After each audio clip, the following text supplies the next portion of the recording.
I'm Christina Fuges with MoldMaking Technology, and I am back with another MMT Chat. And my guest today is Seth Hale with Westminster Tool. Hi, Seth. Hi.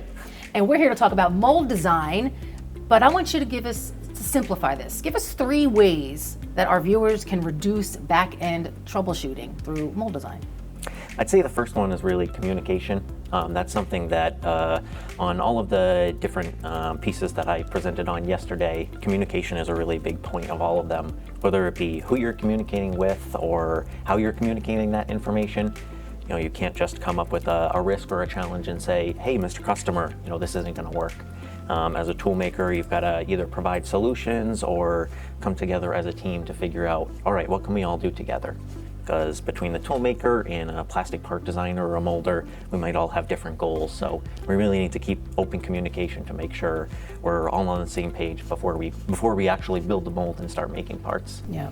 What else besides communication? I know that's key. I'd say one of the next ones is really looking ahead to what you can expect at the press. The more that you can look ahead and identify, okay, when I'm actually molding a part or measuring a part, what might I run into? Just some of those things that when you're typically building a tool, you might not think of on the back end. You know, typically you're really focused on what you're doing kind of day to day. So it can get really easy to kind of focus on, okay, what's the tool I'm building? How is it going to work? How are we going to machine it as a machine shop?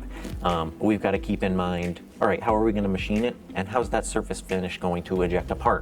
You know, how is that actually going to influence how the part's going to come out of the tool, or how fast the cycle can be based on how we design our tool. All right, and final one. I'd say the final one is really kind of going along that same line, really making a good part. So at the end of the day, the part is what needs to be right, whether it be to the 2B print or to a CT scan or physically work in an assembly. So again, towards the thought of not focusing on the mold as much as how the mold is going to impact the plastic part.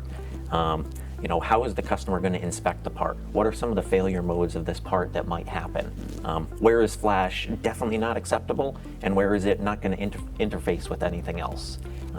Really just understanding a little bit more about what the customer is trying to provide, instead of just looking at the print and saying, okay, this is the gospel, and I can't ask any questions, or there's no way for me to know, you know, how critical this feature really is.